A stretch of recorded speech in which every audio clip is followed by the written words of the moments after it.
Bonjour à toutes et à tous et bienvenue pour cette synthèse hebdomadaire des matières premières. Je suis Maxime Ratura, analyste des marchés chez XTB France. On va se retrouver aujourd'hui pour une thématique à l'approche des élections qui auront lieu début novembre et donc l'impact de ces élections sur les différentes matières premières. On va parler de l'or, du gaz naturel, du maïs et enfin du pétrole.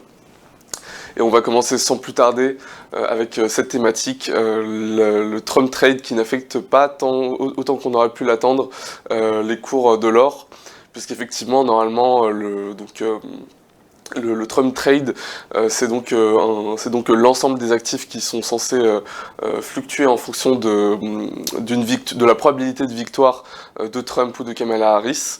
Et donc normalement, théoriquement, la probabilité de la victoire de Trump est censée faire monter le dollar, qui, par effet de corrélation inverse, est censé normalement faire baisser l'or. Et ce qu'on a constaté, c'est qu'évidemment, l'or s'est montré plutôt résilient à cette évolution attendue des cours, notamment parce que bien on a en parallèle de ça la crainte d'un accroissement du déficit public qui est lié à la fois aux allègements fiscaux, mais également à une politique qui est attendue comme inflationniste de la part de Trump. Donc ça pourrait amener un abaissement de la notation des États-Unis, et donc à la fois les attentes d'inflation et en même temps ces attentes d'un abaissement potentiel de la notation des États-Unis, eh bien, ont un effet sur les taux obligataires. Et donc ce qui pousse également le cours de l'or à la hausse. Donc je vous rappelle que l'or est généralement un actif considéré comme refuge lorsqu'on a des attentes plus élevées de risque de récession, ou en tout cas d'une situation de déficit public qui serait aggravée. On a également des tensions géopolitiques, comme on l'a évoqué durant ces dernières semaines dans les émissions, qui ont eu un impact, et une révision du rythme de baisse des taux durant les 12 prochains mois qui ont largement profité au cours de l'or. Deux petites informations, si on clôturait l'année au niveau actuel de l'or, on aurait l'une des plus fortes hausses depuis les 50 dernières années que l'on ait jamais constatées sur l'or.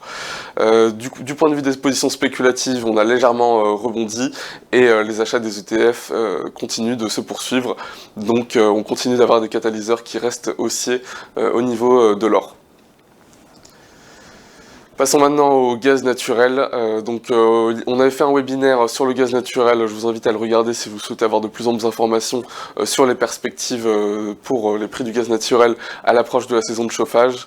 On pourra avoir un retour de la demande à l'approche de l'hiver, c'est en tout cas ce que les fondamentaux nous indiquent, mais de manière très légère. Alors on a en fait en début de semaine une production qui s'est estimée à environ 102,3 millions de mètres cubes par jour, qui a été en baisse de 1,2% au glissement annuel. Donc lorsque je vous mets Y au Y, ça veut dire glissement annuel. Et la demande de l'autre côté a augmenté d'environ 0,8% au glissement annuel, donc pour atteindre les 67,8 millions de mètres cubes par jour.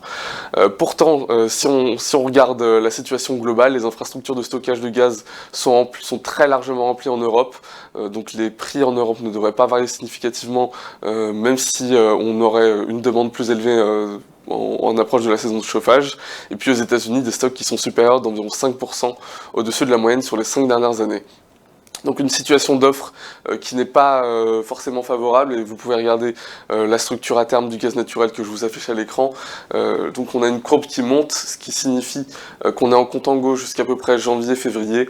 Le contango qui est synonyme d'une demande relativement faible actuellement par rapport à la demande anticipée dans le futur, et bien sûr toujours par rapport à l'offre.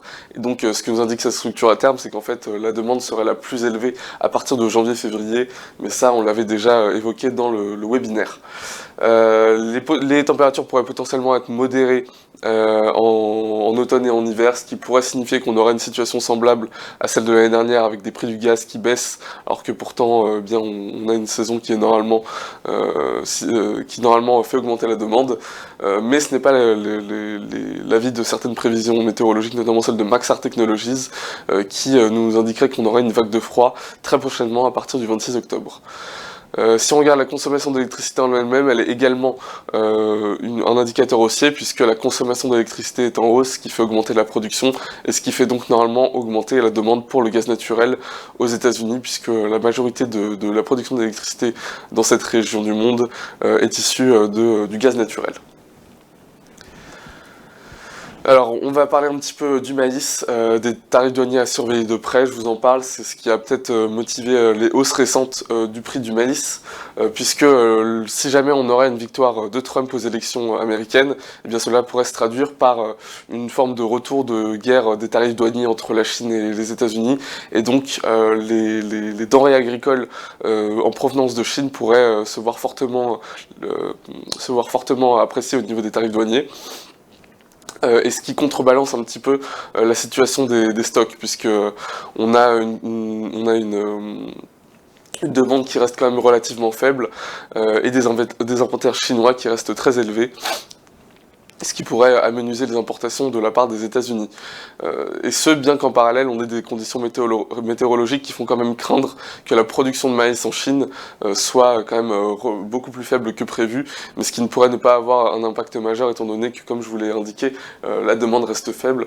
On est en contango jusqu'à peu près juillet 2025, et c'est à ce moment-là qu'on devrait avoir la demande qui reviendrait se matérialiser sur le marché. Du point de vue des exportations, on a eu des ventes de 2,226 millions de tonnes, qui a été au-delà de la fourchette haute de prévision de 2,2 millions, donc ce qui montre qu'on pourrait quand même avoir un retour de la demande prochain, et donc ces anticipations, si on les lie à la structure à terme des prix du maïs, ça aurait lieu plutôt en juillet. Et on va finir avec le pétrole. Quelle perspective pour la demande en Chine? Évidemment, l'un des principaux moteurs actuellement des marchés, c'est bien sûr est-ce que la Chine va pouvoir relancer sa croissance, qui est actuellement très flat. On a des mesures qui ont été annoncées par le gouvernement et par les banques centrales qui devraient normalement catalyser un retour de la croissance du PIB. Toutefois, si on prend d'autres indicateurs, notamment la demande de la part de la Chine, de janvier à septembre, elle a décliné d'environ 4% en glissement annuel, donc elle s'est élevée à une moyenne d'environ 14 millions de barils par jour. La production en Libye a également augmenté de 1,3 million de barils par jour. Et au niveau géopolitique, on a des attentes d'un ciblage de la part des frappes israéliennes si jamais il devait y avoir des représailles qui sont quand même largement en baisse. On a eu une entrevue entre Netanyahou et Biden qui a probablement été justement sur ces cibles de frappe et qui ne devrait pas cibler des infrastructures énergétiques. Et pour finir, des informations en provenance de l'Arabie Saoudite qui pourrait abandonner un projet qu'elle entretenait depuis ces derniers mois de pousser les prix du baril à environ 100 $. Ce projet aurait été abandonné, et ce qui pourrait signifier que l'Arabie Saoudite va de nouveau augmenter sa production. Ce qui conclut donc cette émission. Je vous remercie de l'avoir regardée, je vous invite à la liker et à la commenter. Je vous donne rendez-vous la semaine prochaine avec Mathéis pour votre émission, et je vous dis donc au revoir.